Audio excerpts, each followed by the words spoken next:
बेहद की परम शांति। सभी व्यूअर्स को बेहद की परम शांति। तीर्थ यात्रा से लौटने के बाद प्रभु श्री राम के चित्त की व्यग्रता को देखते हुए जब ऋषि विश्वामित्र और ऋषि वशिष्ठ जी ने इसका कारण पूछा तो प्रभु श्री राम कहते हैं, जैसे बहेलिए के द्वारा मृगों को पकड़ने के लिए बहुत बड़ा जाल बिछाया जाता है, उसी प्रकार अहंकार रूपी दोष के कारण संसार रूपी अंधेरी रात में जीवों के मन को मोहित करने वाली विशाल माया बिछी हुई है। अहंकार शांति रूपी चंद्रमा को निगलने के लिए राहु का मुख है। पुण्य रूपी कमलों का विनाश करने के लिए हिम रूपी वज्र है और सब भूतों में समदर्शिता रूपी मेघ का विध्वंस करने के लिए शरद ऋतु है। जैसे चंद्रमा राहु को निगल जाता है, कमलों को हिम या ओलों की वर्षा नष्ट कर देती है और शरद ऋतु मेघों का विध्वंस कर डालती है, ठीक उसी प्रकार अहंकार शांति, क्षमा, दया तथा प्राणी मात्र में संभाव को नष्ट कर देता है। ऐसे अहंकार का हमें नाश करना है। आगे प्रभु श्री राम कहते हैं, जैसे वायु के प्रवाह में पड़कर मोरपंख का अग्रभाग वेग से हिलता रहता है, उसी प्रकार यह चंचल चित्त भी अत्यंत व्यग्र होकर व्यर्थ ही इधर उधर दौड़ता रहता है। जैसे कुत्ता अपना पेट भरने के लिए व्याकुल होकर गांव में दूर से दूर तक के घरों या स्थानों का चक्कर लगाया करता है, वही दशा इस चंचल मन की भी है। इसे कहीं भी कोई अनुकूल वस्तु नहीं प्राप्त होती, इसलिए ये हमेशा दीन ही बना रहता है। यदि इसे कभी विशाल धन का भंडार प्राप्त हो जाए तो भी यह भीतर से तृप्त नहीं होता। जैसे बांस या बेत की बनी हुई पिटारी कभी जल से नहीं भरती, ठीक उसी प्रकार धन से मनुष्य का जी नहीं भरता। मुने, जैसे अपने झुंड से बिछुड़कर जाल में जकड़े हुए मृग को कभी सुख नहीं मिलता, उसी प्रकार समस्त साधनों से शून्य एवं सत्संग रहित मन सदा दुर्वासनाओं के जाल में जकड़ा रहता है, इसीलिए इसे कभी सुख और संतोष नहीं प्राप्त होता।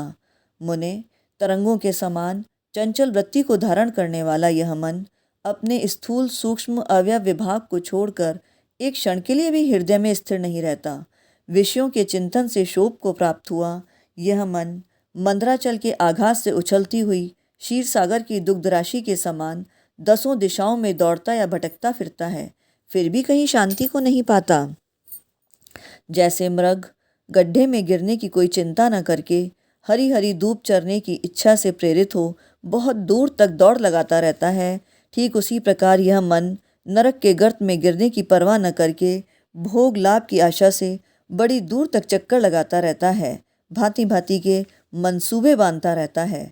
जैसे पिंजरे में बंद किया हुआ सिंह चिंता के कारण एक जगह स्थिर होकर नहीं रहता, ठीक उसी प्रकार नाना प्रकार की चिंताओं से अत्यंत चपल हुआ मन अपनी चंचल वृत्ति के कारण कहीं भी स्थिर नहीं रह पाता। जैसे हंस जल से दूध को निकाल लेता है, वैसे ही मोह रूपी रथ पर आरूढ़ हुआ यह मन भी इस शरीर से उद्देश्य शून्य समता के सुख का अपहरण कर लेता है। समुद्र को पी जाना, सुमेरु पर्वत को जड़ से उखाड़ फेंकना तथा अग्नि का ही आहार करना ये महान एवं दुस्साध्य कार्य हैं, परंतु चंचल चित्त को वश में कर लेना इनसे भी महान एवं कठिन कार्य है। जब तक चित्त है तभी तक तीनों लोकों की सत्ता है, उसके क्षीण होते ही यह जगत भी क्षीण हो जाता है।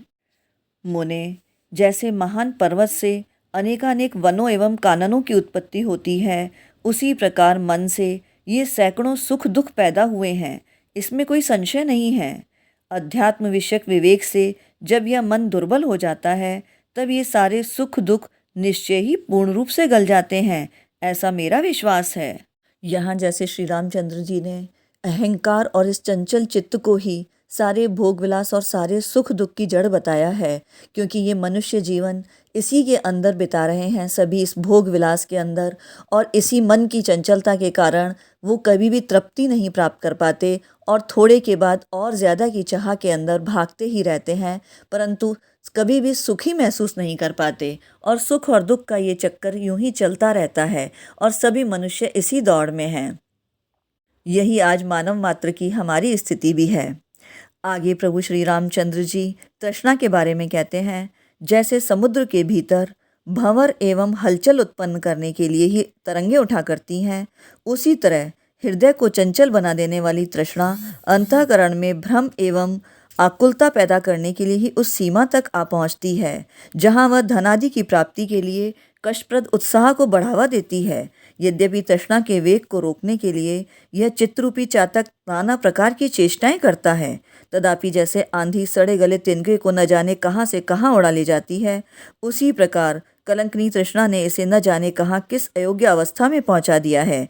जैसे जाल में फंसे हुए पक्षी अपने घोंसले में जाने की शक्ति से वंचित हो वहीं शोक दुख से मोहित हो जाते हैं, वैसे ही हम लोग चिंता या तृष्णा के जाल में फंसकर अपने परमार्थिक स्वरूप को प्राप्त करने में असमर्थ होकर मोह में ही डूबे रहते हैं।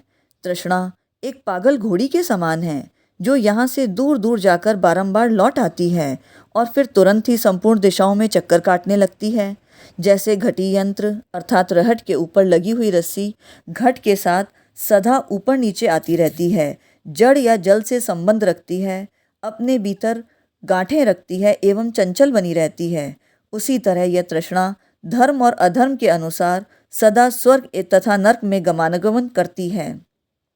यह आगमन यूं ही चलता रहता है, चेतन और जड़ की ग्रंथि से जुड़ी रहती है, जड़ पदार्थों से संबंध रखती है तथा सदा विक्षुब्ध बनी रहती है, जो देह के भीतर मन में गुथी हुई है, जिसका छेदन करना प्राय सभी के लिए अत्यंत कठिन है।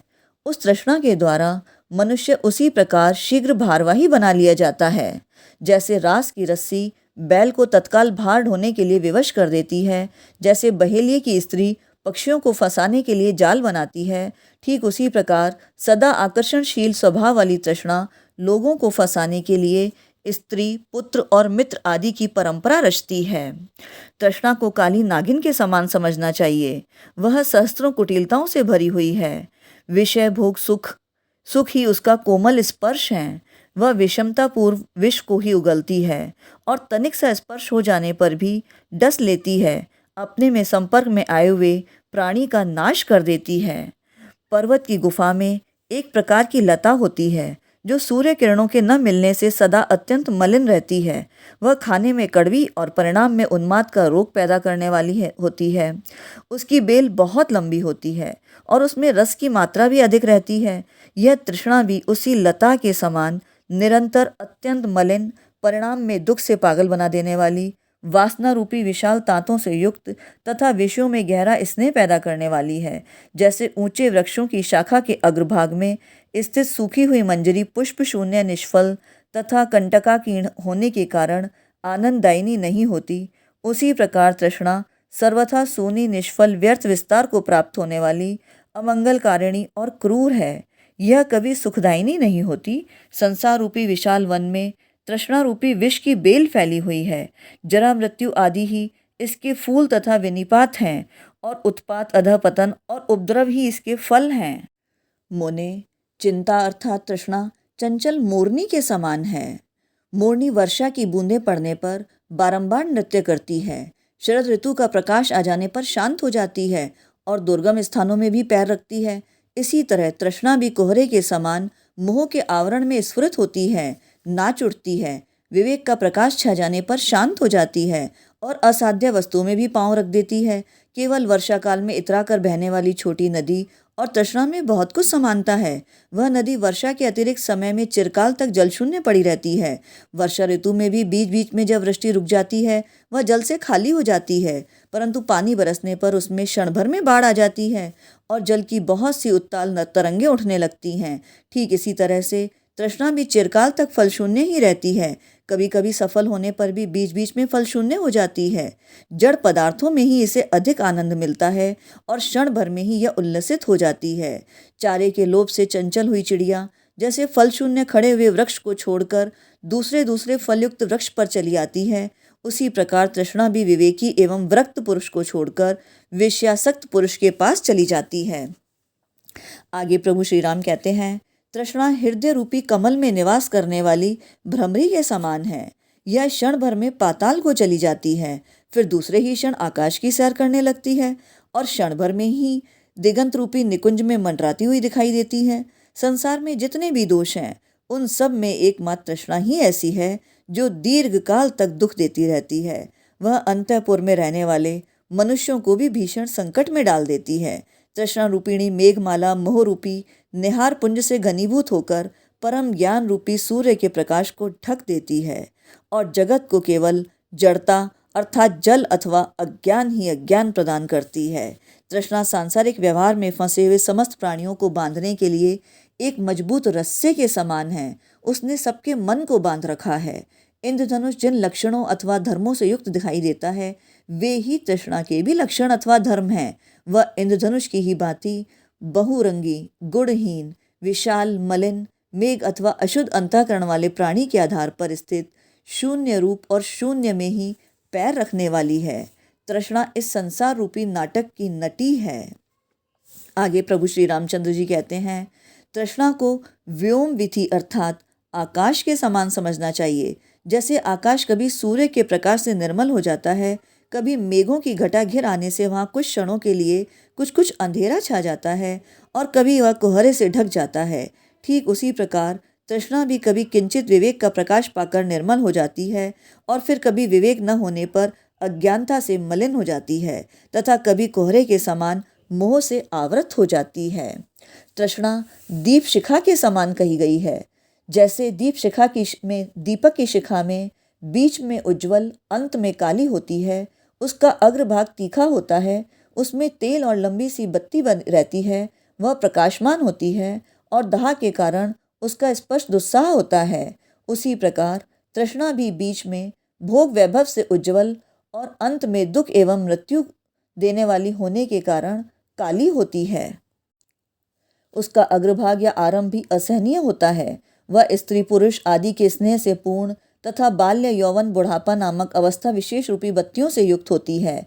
इसका सबको प्रत्यक्ष अनुभव होता है तथा इष्ट वस्तु के वियोग जनित अंतर्धाह उत्पन्न करने के लिए यह सबके लिए असहनीय होती है।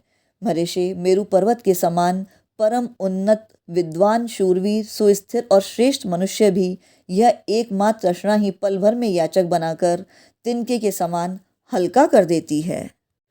यहाँ जिस प्रकार आत्मबोध होने पर, आत्मज्ञान की प्राप्ति होने पर यह संसार, ये भोग विलास प्रभु श्री रामचंद्र को बिल्कुल मिथ्या नजर आने लगे और ये तृष्णा ही इन सभी चीज़ों का कारण है। अहंकार, चंचल चित्त और ये तृष्णा, ये इसी के वशीभूत होकर मनुष्य नाना प्रकार के कर्म करता है और इस कर्म के चक्रव्यूह में उलझता चला जाता है और सुख दुख के इस चक्र का कभी कोई अंत नहीं होता। कुछ भी पा लेने के बाद भी उसे शांति नहीं मिलती।